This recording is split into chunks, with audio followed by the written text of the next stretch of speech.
Bismillahirrahmanirrahim. Assalamualaikum warahmatullahi wabarakatuh.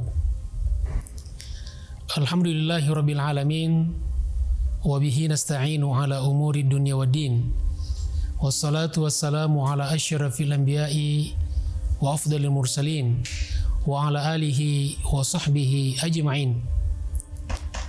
Subhanaka la ilma lana illa ma 'allamtana innaka antal alimul hakim.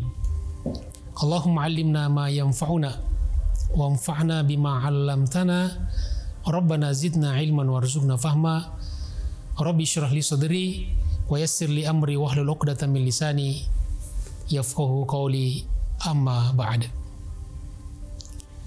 Saudara-saudaraku pemirsa Tawaf TV dan Mimbar Jati dimanapun Anda berada, ya mudah-mudahan semua kita senantiasa dimuliakan dan dirahmati Allah Subhanahu wa Ta'ala. Alhamdulillah, puji syukur kita panjatkan kepada Allah Subhanahu wa Ta'ala. Kita kembali dipertemukan dalam forum ini. Mudah-mudahan menjadi forum yang diberkahi oleh Allah Subhanahu wa Ta'ala dan menjadi pertemuan yang mendatangkan manfaat dunia dan akhirat, insya Allah. Semoga salawat dan salam Allah senantiasa tercurahkan atas junjungan kita baginda Rasulullah sallallahu alaihi wasallam. Mudah-mudahan di dunia ini kita istiqomah menjadi umatnya dan di akhirat kelak kita mendapatkan syafaatnya. Amin ya rabbal alamin. Pemirsa, saudara-saudaraku dimanapun Anda berada, tema kita pada kesempatan ini yaitu kiat-kiat menjaga iman agar senantiasa tetap istiqomah di jalan Allah Subhanahu wa Ta'ala. Memang yang berat itu adalah istiqomah. Betul ya? Istiqomah itu berat. Kalau ringan itu namanya istirohah. Ya. Nah, lalu pertanyaannya kenapa menjadi istiqomah itu berat? Menjaga nilai-nilai keimanan itu menjadi berat. Kalau sekedar merintis semua orang bisa. Salat semua orang bisa, puasa semua orang bisa.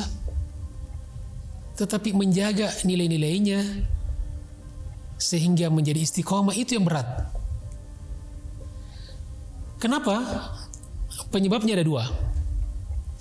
Yang pertama, oleh karena memang tabiat iman itu adalah fluktuatif. Yazidu wa yankus. Jadi dia fluktuasi, ya. Kadang-kadang naik, kadang-kadang turun, kadang-kadang bertambah, kadang-kadang berkurang. Ya. Sebagaimana sabda Nabi sallallahu alaihi wasallam, al-imanu yazidu wa yankus. Iman itu tabiatnya bertambah dan berkurang. Kadang-kadang bertambah, kadang-kadang berkurang. Lalu kata Nabi, yazidu bitta'ah. Iman itu bisa bertambah kalau kita taat kepada Allah. Kalau kita menjalankan ketaatan di dalam agama. Wa yanqusu bil ma'siyah, dan sebaliknya bisa berkurang kalau kita bermaksiat. Itu yang pertama. Nah, masalahnya fluktuatif, tapi kecenderungannya turun atau trennya turun. Kalau trennya naik gak apa-apa, jadi tetap naik turun tapi naik. Yang kita khawatirkan naik turun tapi turun terus. Misalnya hari ini naik 2, besok turun 1, lalu naik lagi 5, turun 2, naik 4, turun 1. Dia naik turun juga, fluktuatif juga, tetapi sebetulnya trennya naik. Yang bahaya, pemirsa dirahmati Allah Subhanahu wa Ta'ala, yang bahaya kalau hari ini naik 2, besok turun 3, lalu naik 5, turun 7, naik 3, turun 8. Naik turun juga sama-sama naik turun, tapi dia trennya menurun. Itu yang kita khawatirkan. Itu sebab yang pertama. Sebab yang kedua, karena memang jalan iman ini sangat banyak ujiannya, banyak cobaannya, banyak jebakan-jebakannya, banyak godaannya. Ya, jadi kalau mau orang jadi baik itu tantangannya berat.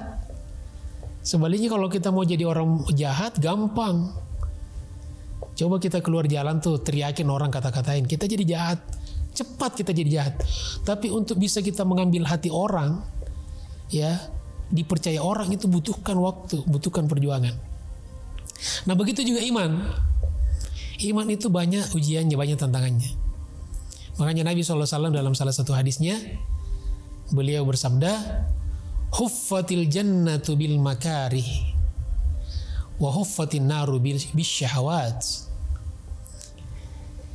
Surga atau jalan menuju surga itu diliputi, dipenuhi dengan hal-hal yang dibenci oleh jiwa manusia. Kita nggak senang sebetulnya itu, seperti sholat. Ya kalau maunya sih kita nggak usah sholat, mendingan istirahat. Puasa, apalagi puasa. Ya, infak, apalagi infak. Ya. Jadi hal-hal yang dibenci oleh manusia, oleh jiwa manusia. Tapi sebaliknya, wa huffatin naru bisyahawat. Jalan menuju surga diliputi dengan hal-hal yang menarik hawa nafsu, yang cocok dengan jiwa manusia itu. Makanya orang gampang tertarik. Disitulah godaannya, disitulah sering kita terjebak. Nah itu yang menjadi penyebab kenapa kita penting untuk tetap istiqomah di jalan Allah Subhanahu wa Ta'ala. Pemirsa dirahmati Allah Subhanahu wa Ta'ala, saudara-saudaraku dimanapun Anda berada, maka pada kesempatan ini Al-Fakir Umri Ustadz Muhammad Ridwan Yahya akan menjelaskan 6 kiat yang kita lakukan dalam rangka untuk menjaga iman kita agar tetap istiqomah di jalan Allah Subhanahu wa Ta'ala. Kok 6 Ustaz? Ya saya maunya 6 aja. Jadi kalau misalnya ada Ustaz menjelaskan lebih dari 6 berarti ilmunya lebih luas kan? Kalau misalnya ada Ustaz menjelaskan kurang dari 6 berarti lebih efektif bicaranya. Jadi gak apa-apa. Ini bukan pembatasan ya, tapi sebagai contoh aplikasi saja. Di antaranya tentunya 6. Apa saja 6 kiat itu? Yang pertama adalah senantiasa meluruskan dan membenarkan niat. Nawaitu. Ya. Jadi niat itu juga harus kita sering refresh. Selalu kita perbaharui. Ya, selalu harus disegarkan. Untuk apa niat itu harus kita selalu jaga dan kita luruskan? Untuk menjaga dan memastikan keikhlasan kita dalam beribadah. Niat itu untuk ikhlas. Orang ikhlas pasti berniat. Kalau tidak ada niat gak mungkin ikhlas.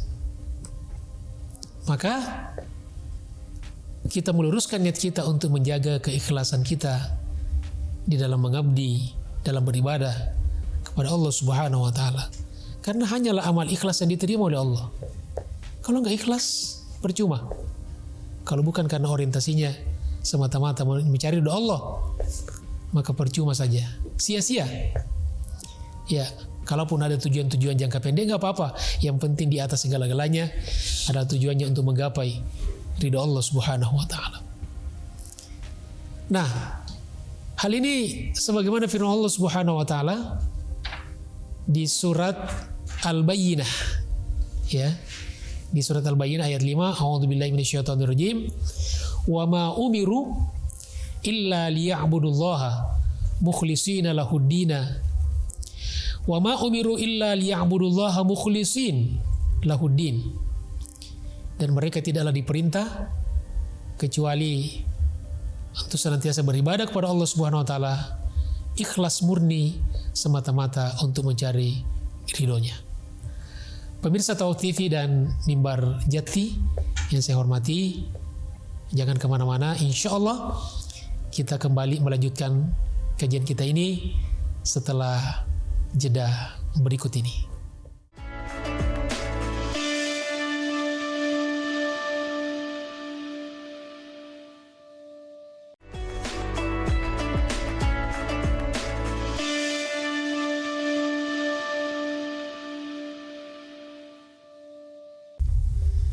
Pemirsa Tawaf TV dan Mimbar Jati yang saya hormati, Alhamdulillah masih bersama dengan Umri dalam tema kiat menjaga keimanan agar senantiasa istiqomah di jalan Allah Subhanahu wa taala.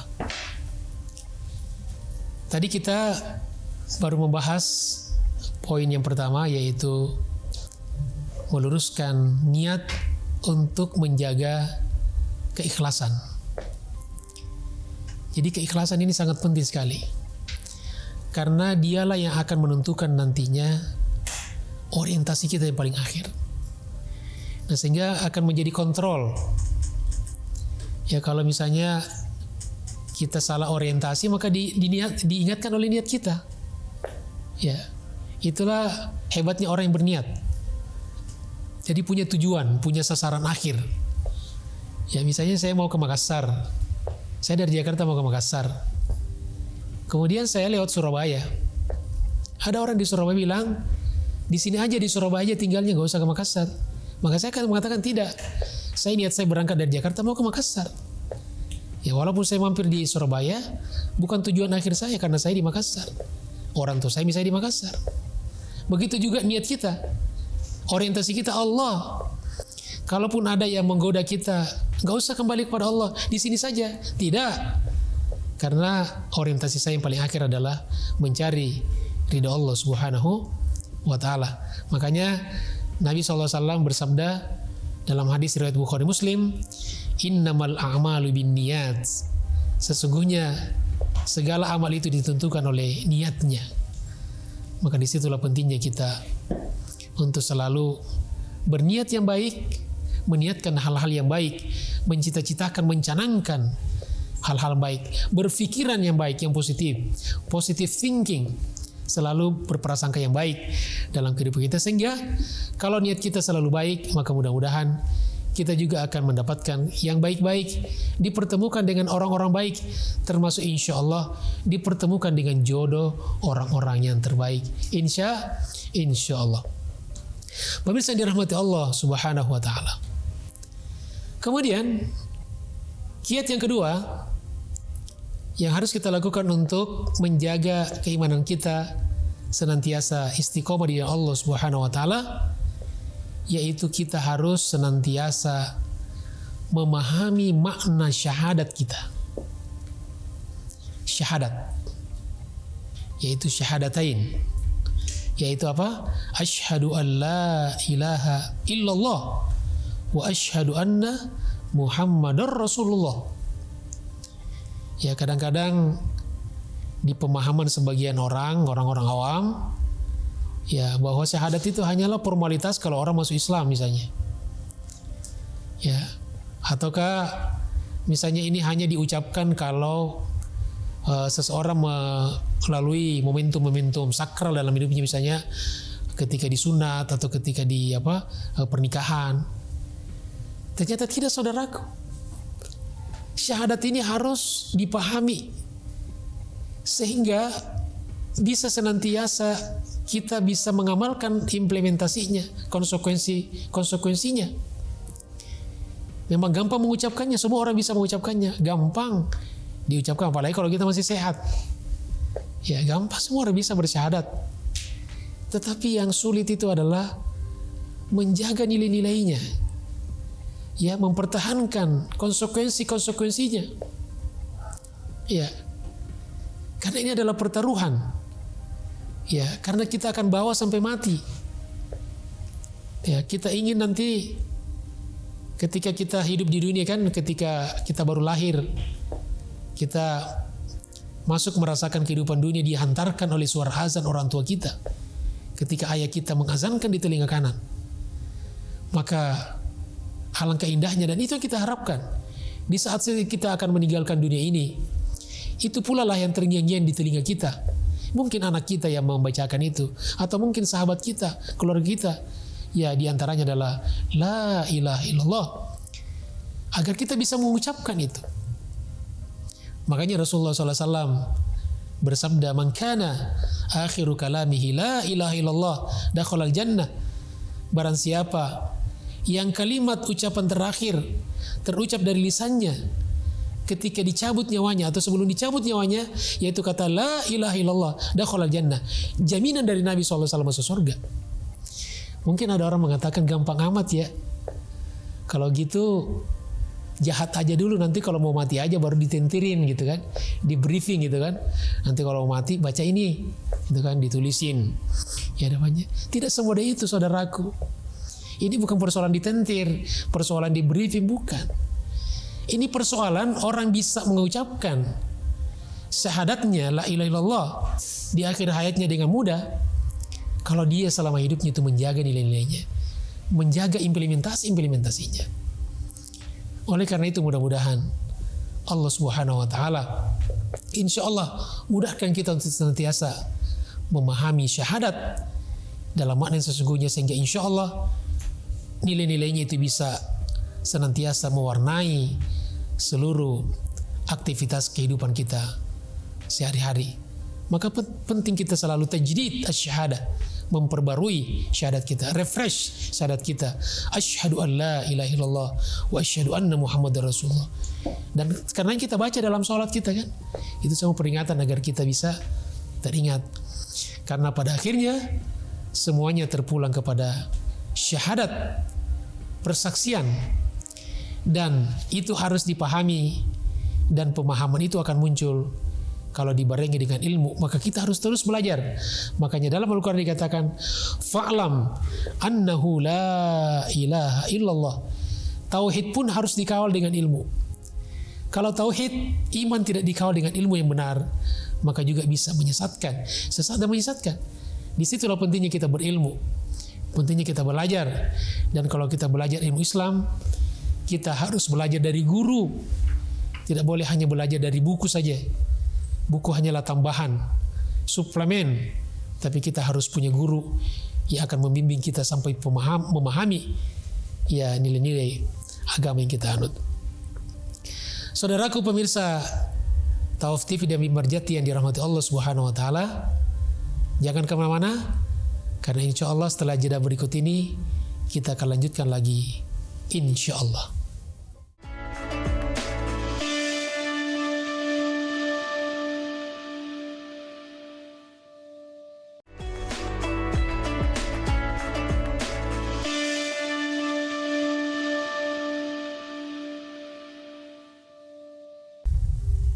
Saudaraku pemirsa Tawaf TV dan Mimbar Jati dimanapun Anda berada yang saya hormati, kembali lagi kita melanjutkan kajian kita, yaitu dengan tema kiat-kiat menjaga keimanan agar senantiasa istiqomah di jalan Allah Subhanahu wa taala. Sekarang kita masuk di poin atau di kiat yang ketiga. Apa itu kiat yang ketiga? Yaitu harus senantiasa memperbanyak interaksi dengan Al-Quran.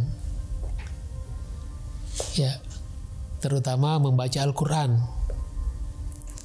Jadi, kalau kita ingin iman kita kokoh, kalau kita ingin jadi orang istiqomah, maka kita harus akrab dengan Al-Quran. Ya, omong kosong orang bisa mengatakan istiqomah kalau dia tidak akrab dengan Al-Quran. Tidak mungkin seseorang bisa istiqomah, imannya kuat kalau dia jauh dari Al-Quran. Kenapa demikian? Karena Al-Quran itu memang salah satu fungsinya diturunkan untuk mengokohkan keimanan. Ya. Apa dalilnya Ustaz? Antara lain, bisa pemirsa buka di mushaf, buka di Al-Quran, yaitu di surat An-Nahl ayat 102. A'udzubillahi minasyaitonirrajim.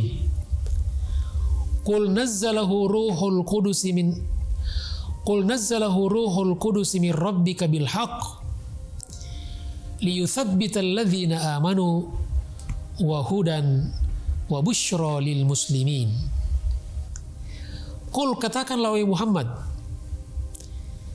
nazzalahu ruhul qudus min rabbika bil haqq. Quran itu diturunkan oleh Ruhul Qudus. Ruhul Qudus artinya malaikat Jibril. Min rabbika, dari Tuhanmu, dari Allah Subhanahu wa taala.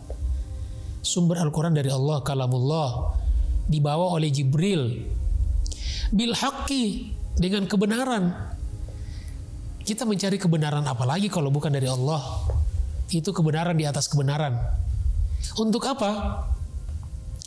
Liyuthabbital ladzina amanu. Untuk mengokohkan, untuk mengistiqomahkan orang-orang beriman itu. Jadi sudah beriman itu bukan jaminan kita sudah sukses. Nah, kita butuh perjuangan lagi untuk bertahan. Jadi istiqomah itu ya bukan lebih berat ya seperti juara bertahan. Juara itu semua orang bisa jadi juara, tapi yang berat menjadi juara bertahan. Begitu juga istiqomah. Maka fungsi Al-Quran adalah liyuthabbital ladzina amanu, untuk mengokohkan keimanan orang-orang beriman. Ya.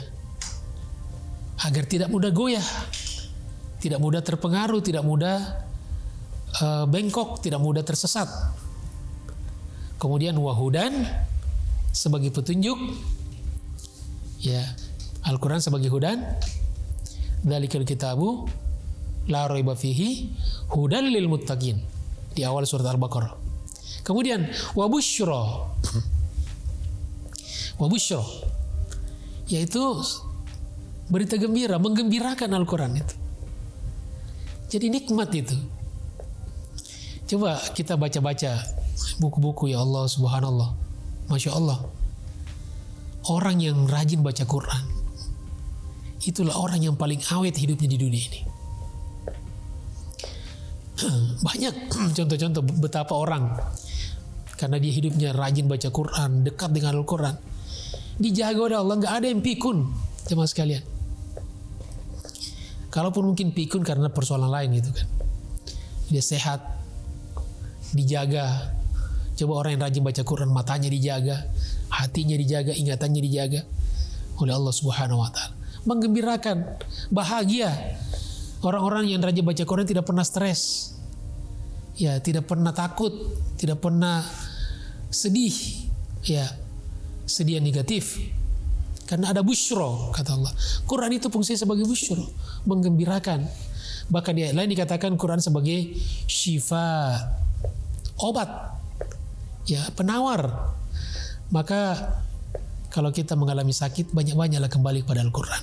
Baca Al-Quran, dengarkan Al-Quran, baca terjemahan Al-Quran. Insya Allah semua itu menjadi nilai syifa, menjadi obat dalam diri kita. Nah, terutama membaca Al-Quran.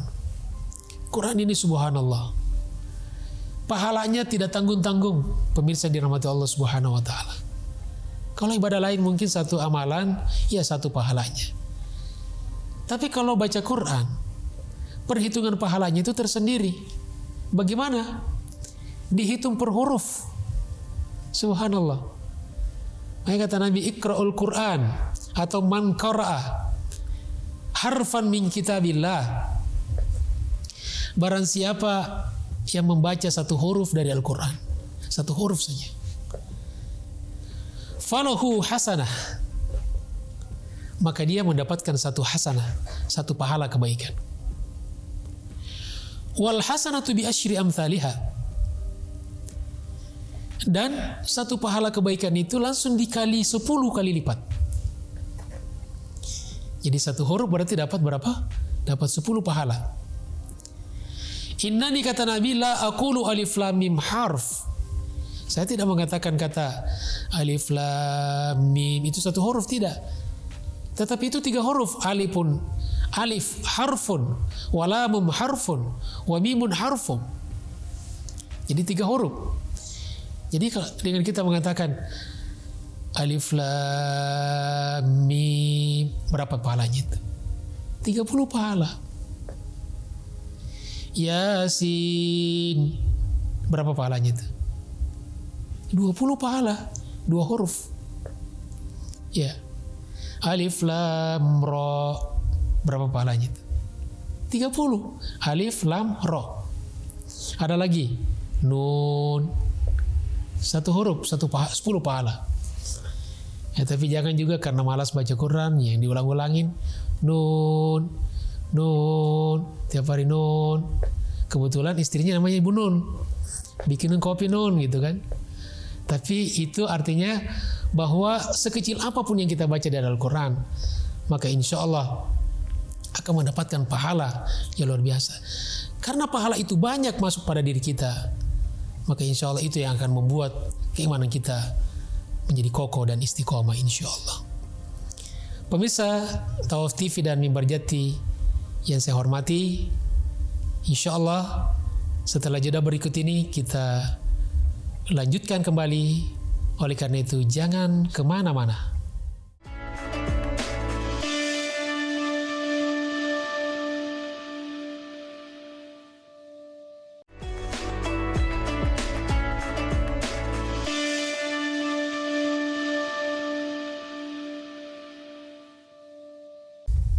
Pemirsa Tawaf TV dan Mimbar Jati yang saya hormati, jadi membaca Al-Quran dan berinteraksi dengan Al-Quran sangat luar biasa sekali di dalam mengokohkan keimanan kita sehingga kita bisa istiqomah di jalan Allah Subhanahu wa taala, tangguh menghadapi tantangan dan rintangan hidup seberat apapun. Karena memang diturunkan sebagai Quran itu dengan fungsi-fungsi itu.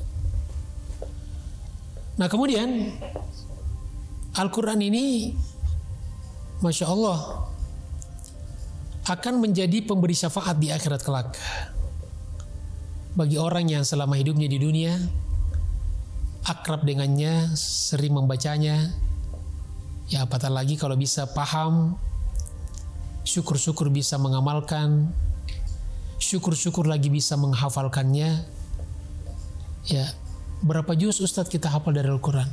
Ya idealnya 30 juz. Kalau tidak 30 juz Ustadz berapa? Juz 30 nggak apa-apa. Ya kan di beda-beda tipis kan? 30 juz 30 balik aja. Tapi ternyata selisihnya 29 juz. Ustadz saya juz 30 aja nggak hafal. Ya sebisanya lah. Ya kan semua harus dengan perjuangan kan? Pengen masuk surga harus berjuang. Masa juz 30 nggak hafal? Nah, kata Nabi SAW, Iqra'ul Quran. Senantiasalah kalian membaca Al-Quran. Nah, kenapa baca? Karena baca ini pintu masuk kita di dalam Al-Quran. Jadi kalau kita mau interaksi dengan Al-Quran, pasti dimulai dengan membaca kan? Makanya, bukan baca tok, tapi baca paling utama. Kata Nabi, bacalah Al-Quran itu. Kenapa? Fa'innahu, karena sesungguhnya dia, Al-Quran itu, ya'ti yaumal qiyamah. Akan datang pada hari kiamat, syafi'an li ashabihi, akan memberikan syafaat kepada sahabatnya, kepada orang yang menjadikannya teman ketika hidup di dunia, yang membacanya, mentadabburinya, mengamalkannya, memperjuangkannya, membelanya, menghafalkannya, mendakwakannya dan sebagainya. Syafaat di akhirat kelak yang kita butuhkan, syafaat, pertolongan. Ya, ada syafaat dari Al-Quran, ada syafaat orang tua, ada syafaat dari anak, dan syafaat yang paling besar di akhirat kelak yang kita semua harapkan adalah syafaat kubro dari baginda Rasulullah Shallallahu Alaihi Wasallam. Oleh karena itu terutama di bulan Ramadan, ya kita perbanyaklah membaca Al-Quran, perbanyak untuk dekat dengan Al-Quran. Dan kata ulama, segala sesuatu yang bersentuhan dengan Al-Quran pasti jadi mulia. Jibril itu jadi malaikat paling mulia karena dia membawa Al-Quran kepada Nabi. Nabi Muhammad SAW menjadi Nabi paling mulia karena dia menerima Al-Quran. Lalu umat yang paling mulia adalah umat Rasulullah SAW karena dia umat yang menerima Al-Quran. Ramadan bulan mulia karena di dalamnya diturunkan Al-Quran. Dan Lailatul Qadar malam yang paling mulia sepanjang tahun karena malam itu diturunkan Al-Quran. Oleh karena itu kata ulama, siapapun, siapa saja yang sering dekat dengan Al-Quran, maka pasti akan mendapatkan kemuliaan daripada Al-Quran. Allah akan tinggikan derajatnya di dunia dan di akhirat. Insya Allah. Pemirsa Tawaf TV dan Mimbar Jati yang dirahmati Allah Subhanahu wa taala. Kemudian kiat yang keempat, yaitu kita harus senantiasa berjuang dan berupaya untuk meningkatkan kualitas dan kuantitas ibadah kita, amal soleh kita, dengan cara bertahap. Dalam bahasa Arabnya dengan cara tadarruj, dengan cara gradual. Jadi jangan mengamalkan sesuatu langsung diporsir. Karena kalau diporsir, itu lama-lama kita lelah, kita capek, bosan, kemudian kita tinggalkan. Nah, ternyata dalam Islam itu, yang sesuai dengan fitrah manusia, segala sesuatu itu harus dengan bertahap. Ya, jadi pentahapan. Ya, bahkan Al-Quran pun diturunkan itu secara bertahap kan. Wahyu itu nggak turun sekaligus. Bayangkan selama 23 tahun. 13 tahun di Makkah, 10 tahun di Madinah. Begitu juga misalnya larangan minuman, sampai larangan pun bertahap. Larangan khamar, larangan riba, itu semua bertahap. Karena itu sesuai dengan fitrah manusia. Manusia nggak bisa dipaksa-paksa gitu kan. Harus dengan kesadaran. Begitu juga menyadarkan orang nggak bisa sekaligus dia baik. Ya harus dibujuk pelan-pelan. Ya hati kita juga begitu. Jangan sampai kita melakukan satu amal, satu pekerjaan yang kita sendiri nggak senang. Tapi kalau dimulai dengan sedikit demi sedikit, ya lama-lama jadi kita suka, kita cinta, lalu kita mencari sendiri. Begitu juga anak-anak kita di rumah. Jadi orang tua yang punya anak itu, anak kita sukses bukan karena ketika dia udah dapat pekerjaan, jadi orang kaya, bukan itu sukses yang paling besar. Tapi sukses seorang anak, orang tua mendidik anaknya, ketika anaknya sudah bisa sholat subuh sendiri, bangun sendiri, sudah bisa baca Quran sendiri, sholatnya nggak perlu disuruh-suruh lagi, itu sukses orang tua itu. Walaupun punya harta segala-galanya, tapi sholatnya masih disuruh, masih suka. Saya kira itu belum sukses yang sesungguhnya. Nah, oleh karena itu Rasulullah SAW seringkali menyinggung ya. Nabi itu orangnya suka menyindir, tapi tidak langsung menunjuk kepada orang. Jadi ada orang-orang tertentu sahabat yang dulunya rajin qiyamul lail, kemudian dia tinggalkan. Ada nggak kira-kira pemirsa yang begitu? Jadi tadinya rajin sholat malam, kemudian lama-lama ditinggalkan. Lalu Nabi tahu ada orang seperti itu, tapi Nabi nggak panggil sini gitu kan, nggak, menjaga perasaannya. Lalu kata Nabi ketika pidato, beliau mengatakan, ma balu fulan, kenapa si fulan sih? Karena yaqumul lail, dulunya rajin qiyamul lail, tsumma tarakahu, kemudian dia tinggalkan. Kata ulama, bisa jadi penyebabnya itu mungkin awalnya karena dia porsir, dia tiap malam qiyamul lail gitu kan. Ya kayak saya sih membayangkan seperti Ramadan nih. Ramadan ini umat Islam itu kan di malam-malam pertama tuh kayaknya semua orang dari rumah cabut semua ke masjid tuh. Ya. Sampai kalau mau dapat kenalan baru, wajah-wajah baru, lihat di masjid nanti pada malam-malam awal tarawih.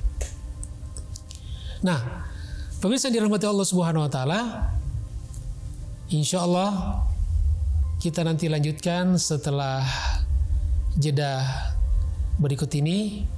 Oleh karena itu pemirsa Tawaf TV dan Mimbar Jati, jangan kemana-mana, kita lanjutkan lagi insya Allah.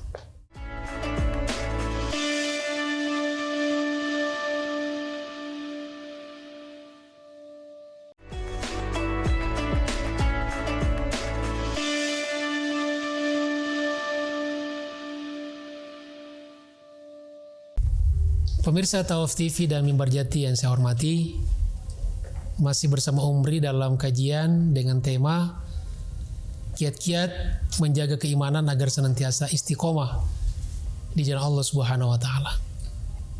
Tadi kita masih di kiat yang keempat, yaitu masih berupaya untuk meningkatkan kualitas dan kuantitas ibadah amal soleh kita, yaitu dengan cara gradual, dengan cara tadarruj, dengan cara bertahap.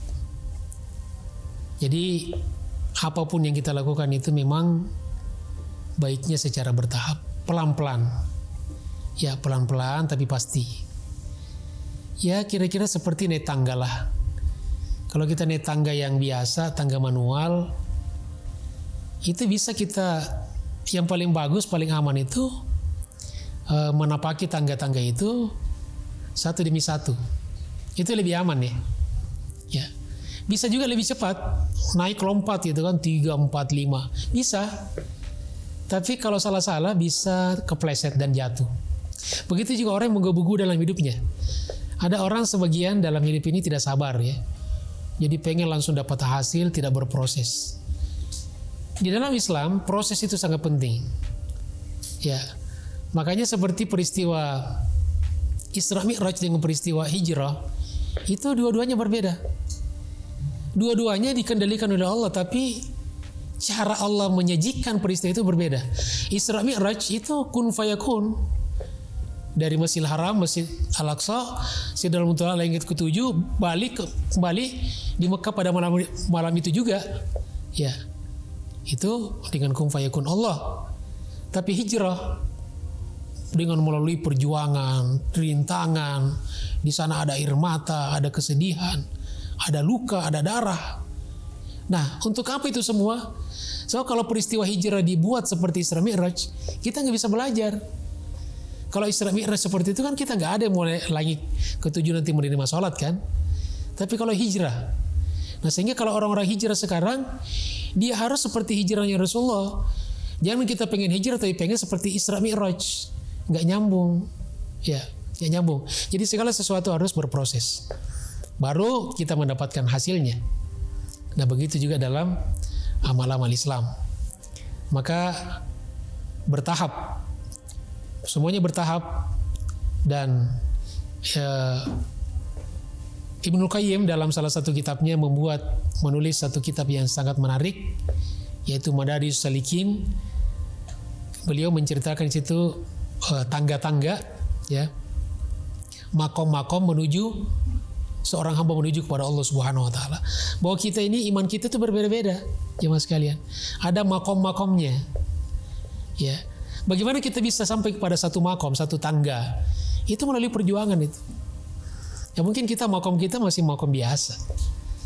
Ada orang-orang tertentu yang sangat sudah tinggi makomnya. Sampai kena musibah pun dia masih bersyukur gitu kan. Itu kan sudah beda makomnya itu. Ya kita dapat nikmat aja belum bisa bersyukur. Karena wajar makom kita masih makom di bawah. Ya tapi orang-orang dulu, orang-orang yang makomnya sudah dekat sama Allah, itu kena musibah pun masih bersyukur dia. Ya. Nah, pemirsa Tawaf TV dan Mimbar Jati yang dirahmati Allah Subhanahu wa taala. Kemudian poin atau kiat yang kelima yang juga sangat bagus untuk menjaga keimanan kita sehingga insya Allah senantiasa bisa istiqomah di jalan Allah Subhanahu wa taala, yaitu kita harus berteman dengan orang-orang baik atau orang baik-baik, orang-orang soleh. Ini penting nih. Kenapa? Ternyata dalam Islam pertemanan itu mempengaruhi, menular. Itu kayak penyakit menular, kayak seperti virus corona itu, COVID-19. Ya. Kenapa kita pakai masker tuh? Kenapa kita jaga jarak tuh? Kenapa kita menjalankan protokol kesehatan tuh? Karena kita gak mau tertular atau tidak mau menularkan ke orang lain. Nah, tapi kadang-kadang kita dalam berteman itu nggak pakai masker, dalam tanda petik, tidak pakai filter. Kalau sekedar kenalan siapa aja, bisa kita kenalan dengan siapapun. Tapi teman, sahabat, itu kita harus selektif. Kenapa? Karena pertemanan itu bisa menular. Syukur-syukur kalau kita punya teman banyak dan temannya baik-baik, kita akan ketularan kebaikannya, kesolehannya, ketakwaannya. Wa na'udzubillahi min dzalik, kalau kita berteman, bersahabat dengan orang-orang jahat, pasti kita akan ketularan dengan kejahatannya. Ada satu ungkapan ya, ini ungkapan bijak mengatakan kalau Anda berteman dengan maling selama 3 bulan maka pasti Anda akan jadi maling. 3 bulan saja targetnya. Anda siang malam tidur, makan, curhat, ya bepergian dengan maling, maka 3 bulan targetnya Anda pun jadi maling. Nah, oleh karena itu dalam Islam ini kita perlu selektif mencari teman. Sebuah tamthil perumpamaan dari baginda Rasulullah SAW tentang teman yang baik dan teman buruk, yaitu dalam sebuah hadis Nabi muttafaqun alaihi, Kata Nabi SAW, innama mathalul jalisis salih wa jalisis su'i kahamilil miski wa nafikhil kiri. Sesungguhnya perumpamaan teman duduk yang soleh, yang baik. Teman duduk artinya di sini sahabat ya. Wa jalisis su' dan teman buruk, teman jahat. Kahamilil miski, seperti halnya tukang minyak wangi, penjual minyak wangi.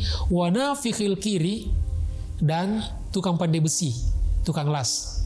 Jadi di sini bukan untuk dalam rangka menghinakan ya satu profesi, tapi ini hanyalah tamthil. Ini dari hadis Nabi SAW. Jadi kalau kita berteman dengan orang soleh, orang-orang baik, itu kata Nabi seperti kita duduk dekat tukang minyak wangi. Kalau kita duduk di dekat tukang minyak wangi atau penjual minyak wangi, apa yang kita akan dapatkan? Pemirsa dirahmati Allah, ya ada kemungkinan kita bisa beli kalau kita punya duit, ya enggak? Atau paling tidak kita mungkin dapat testernya dari penjualnya. Minimal kita akan mencium aroma wangi, wewangian, karena kita berada di tempat penjual minyak wangi. Dan sebaliknya, kalau kita duduk dengan orang, dengan sahabat, dengan teman yang buruk, dengan yang jahat, maka seperti kita duduk di tempat tukang las. Apa yang kita dapatkan? Minimal kita mendapatkan bau gosong, ya bau pembakaran, bau las. Kalau tidak hati-hati, mungkin baju kita bisa bolong kena percikan-percikan api itu. Pemirsa Tawaf TV dan Mimbar Jati yang dirahmati Allah Subhanahu wa taala, insya Allah kita akan lanjutkan lagi setelah jeda berikut ini. Karena itu jangan kemana-mana.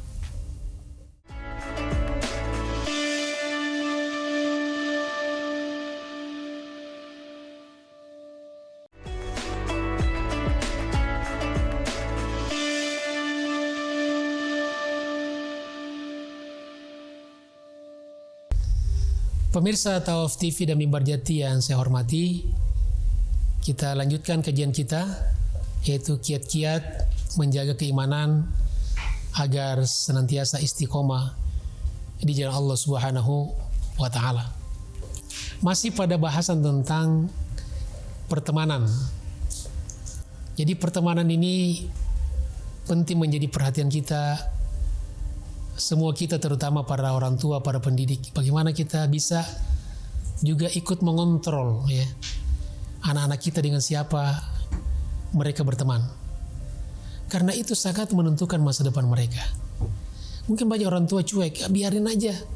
Yang penting saya sudah berikan jajannya, berikan bulanannya, berikan ATM yang unlimited, silakan belanja. Bukan itu yang dibutuhkan anak kita. Persoalannya kan kita pengen selamat dunia dan akhirat kan. Oleh karena itu salah satu yang perlu juga dikontrol oleh orang tua dengan tanyakan dengan siapa kamu pergi, dengan siapa kamu bersahabat. Arahkan dia untuk berteman dengan orang-orang baik. Kemudian ada juga ungkapan bijak yang mengatakan, tashabbahu bil kirami fa inna tashabbuha bil kirami falahu. Menirulah orang-orang baik, karena tirulah orang-orang mulia, karena meniru orang-orang mulia adalah keuntungan. Tidak apa-apa kita awal-awalnya meniru dulu. Dari pertemanan, kita tiru dulu kebaikannya, kesolehannya. Lama-lama kita ketularan kesolehannya dan kebaikannya. Insya Allah. Pemirsa Tawaf TV dan Mimbar Jati yang dimuliakan Allah Subhanahu wa taala. Kemudian kiat yang keenam yang terakhir pada pertemuan ini, yaitu kita harus senantiasa berdoa kepada Allah Subhanahu wa taala. Dalam segala hal kita harus barengi dengan doa. Ya, makanya kita diajarkan segala aktivitas yang kita lakukan selalu kita berdoa. Ya minimal kita baca basmalah, selesai kita baca hamdalah. Ya, masuk WC, keluar WC, bangun tidur, tidur lagi, dan seterusnya. Semuanya ada doanya. Begitu juga kita bermohon kepada Allah Subhanahu wa taala agar Allah sebagai pemilik hati kita, jiwa kita ini menstabilkan, mengokohkan jiwa kita di dalam ketaatan kepadanya. Sebuah hadis yang berisi doa yang diriwayatkan oleh At-Tirmidzi, Imam Ahmad dan yang lainnya dari Anas bin Malik, Rasulullah SAW mengajarkan kita sebuah doa. Dan doa ini juga salah satu doa favorit Rasulullah SAW. Doa yang paling banyak dibaca Nabi. Dan kita juga sering baca. Cuma kadang-kadang kita baca tapi kagak tahu artinya. Apa itu doanya? Allahumma ya muqallibal qulub, tsabbit qalbi ala dinika. Ada yang mengatakan, ada tambahan riwayat, wa ala ta'atika. Allahumma ya muqallibal qulub, wahai zat yang membolak-balikkan jiwa hati manusia. Karena jiwa kita ini seperti saya katakan tadi di awal itu, dia fluktuatif, dia naik turun itu. Dia sangat labil. Wahai Allah yang membolak-balikkan jiwa manusia, hati manusia, kita mohon kepadanya. Karena dia yang memiliki hati kita, bukan kita. Kita tidak bisa mengendalikan hati kita. Allah pemilik hati kita. Apa yang kita minta? Tsabbit qalbi, kokohkan, mantapkan, istiqomahkan hatiku, jiwaku. Istiqomahkan di mana? Ala dinika, di dalam menjalankan agamamu, di dalam menjalankan perintah-perintahmu, di dalam menjauhi larangan-laranganmu. Wa ala ta'atika, ya dalam riwayat lain, dan dalam ketaatan kepadamu. Doa yang sangat dahsyat sekali. Oleh karena itu kita berharap dengan kita sering membaca doa ini, mudah-mudahan Allah Subhanahu wa taala mantapkan iman kita, kokohkan jiwa kita sehingga tidak mudah labil. Karena ya itu tadi, penyakit kita ini tadi, semangat di awal, lama-lama dingin, lama-lama futur, lama-lama capek, jenuh, kemudian ditinggalkan. Istiqomah penting, dan yang bisa memberikan istiqomah kepada kita hanyalah Allah Subhanahu wa taala. Maka kita ketuk pintu langit, kita ketuk mohon kepada Allah Subhanahu wa taala agar Allah senantiasa berkenan untuk mengistiqomahkan diri kita, mengistiqomahkan anak-anak kita, mengistiqomahkan orang tua kita, mengistiqomahkan keluarga kita, mengistiqomahkan sahabat-sahabat kita, sahabat-sahabat yang ingin kita bersahabat sampai di sorga, teman-teman kita, teman seperjuangan kita, teman-teman kerja kita di kantor. Kita doakan mereka semuanya diistiqomahkan, dimantapkan jiwanya, hatinya oleh Allah Subhanahu wa ta'ala. Mudah-mudahan dengan demikian, pemirsa dirahmati Allah Subhanahu wa ta'ala, kita memiliki hati yang kuat, iman yang kokoh, dan keistiqomahan yang mantap, sehingga apapun godaannya, apapun rintangannya, kita bisa lalui karena senantiasa mendapatkan bantuan dan pertolongan dari Allah Subhanahu wa taala. Pemirsa Tawaf TV dan Mimbar Jati yang saya hormati, oleh karena itu di akhir pertemuan kita ini dalam tema kiat-kiat menjaga keimanan kita sehingga senantiasa istiqomah di Allah Subhanahu wa taala, maka mari kita senantiasa meluruskan niat kita, mengoreksi niat kita agar kita bisa ikhlas. Yang kedua, mari kita senantiasa mendalami, memahami syahadat kita. Bahkan syahadat ini akan kita bawa sampai menjelang ajal kita, sampai kita menghadap Allah Subhanahu wa taala. Kemudian yang ketiga, mari kita senantiasa akrab dengan Al-Quran, terutama membaca Al-Quran. Kemudian yang keempat, mari kita senantiasa berupaya untuk meningkatkan kualitas dan kuantitas amal dan ibadah kita dengan cara gradual, dengan cara tadarruj, dengan cara bertahap, dengan cara evolusi, bukan dengan cara revolusi, bukan dengan cara yang tiba-tiba sekaligus. Kemudian yang keempat, yang kelima, mari kita senantiasa selektif di dalam mencari sahabat, karena sahabat ini yang kita harapkan nanti akan memberikan syafaat kita di akhirat kelak, sahabat kita di dunia sampai di akhirat.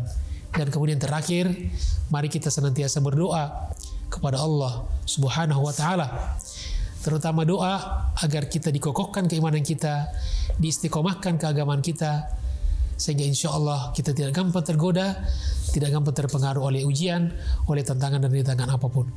Mudah-mudahan Allah Subhanahu wa taala menerima doa kita, mengabulkan harapan-harapan baik kita, dan semoga Allah Subhanahu wa taala membimbing kita dan membahagiakan kita di dunia dan di akhirat sebagaimana doa yang senantiasa kita panjatkan, yang kata orang doa sapu jagat, yaitu Rabbana atina fid dunya hasanah wa fil akhirati hasanah wa qina adzabannar wa adkhilnal jannata ma'al abrar ya aziz ya ghaffar ya rabbal alamin.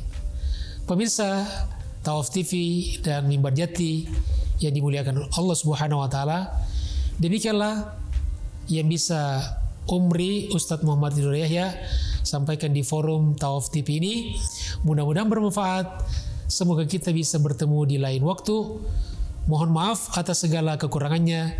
Terima kasih atas segala perhatiannya. Walafu minkum. Wassalamualaikum warahmatullahi wabarakatuh.